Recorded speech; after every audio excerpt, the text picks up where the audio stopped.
Bonjour tout le monde, bienvenue sur ma chaîne. J'aimerais vous partager le sujet de gestion financière, l'investissement, l'immobilier et très important aussi pour moi, le mindset, par exemple comment trouver le bonheur, etc. Donc aujourd'hui, j'aimerais focaliser sur cette notion de devenir rentier. J'ai envie de vous partager une formule magique, une formule qui peut déterminer à partir de quand vous pouvez être rentière et combien de capital vous avez besoin pour être rentière. Si ce sujet vous intéresse, je vous invite à regarder cette vidéo. En fait, j'ai toujours trouvé ça intéressant, cette conscience de savoir combien d'années que nous avons besoin de travailler pour devenir un jour rentière. Alors ici, la rentière, qu'est-ce que ça veut dire? Pour moi, avoir certains niveaux de finances pour se dire que j'ai cette liberté pour plus tard, s'il y a quelque chose qui arrive, j'arrive à gérer mon côté financier. Aussi, c'est un sujet que j'aimerais qu'on me parle quand j'ai peut-être 20 ans, qui me dit pas forcément ce que je devrais faire, mais au moins de me dire que voilà, il y a cette notion-là, il faut que tu te rendes compte pour plus tard qu'au moins tu as un objectif précis dans la vie, c'est de devenir rentière. Alors la formule est magique selon moi et en même temps très simple, mais si on ne nous le dit pas, on ne peut jamais savoir. En fait, vous savez à peu près combien en moyenne vous dépensez par mois. Par exemple, quelqu'un dépense 700 € par mois. Sur l'année, on prend ces 700 € x 12, on aura une dépense à peu près de 8400 €. Ensuite, on prend cette somme, on fait multiplier par 25. C'est une somme de 200 000 €. En fait, ce 200 000 €, c'est la capitale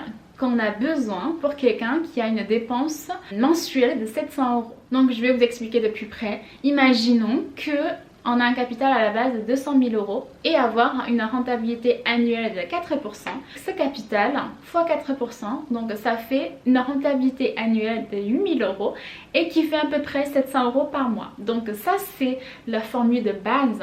Après, si vous allez dire pourquoi 700 € par mois, moi je dépense 2000 € par mois. Si vous dépensez 2000 € par mois, alors on prend 2000 € fois 12 fois 25. C'est cette somme qui est la somme de capital initial que vous avez besoin pour devenir rentière.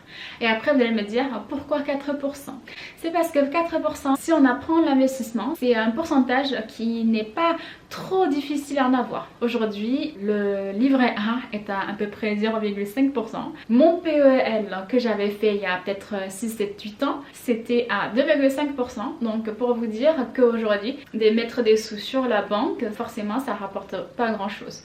Donc c'est pour ça que si vous avez 20 ans aujourd'hui, dès aujourd'hui, vous pouvez déjà commencer à apprendre comment investir. Parce qu'il y a une chose qui est très importante, c'est que l'apprentissage, c'est l'un des éléments pour nous rendre heureux dans la vie. Ce 4%, qu'est-ce qu'on peut en avoir? Par exemple, si on investit dans l'immobilier, souvent la rentabilité brute qu'on peut trouver, c'est autour de 5%.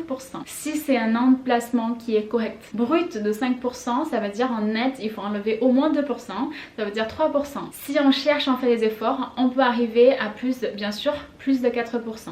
On a d'autres domaines, par exemple les actions et d'autres revenus passifs que j'aimerais aussi vous parler dans les prochaines vidéos. Et dans mes prochaines vidéos, j'ai également envie de partager avec vous comment vous allez pouvoir savoir combien d'années vous avez besoin si vous faites une économie de tel pourcentage de votre salaire. Du coup, combien d'années vous avez besoin pour atteindre votre objectif, c'est d'être rentière. Voici, c'est tout pour aujourd'hui. Je vous remercie d'avoir regardé cette vidéo et j'espère vous voir très bientôt. Ciao!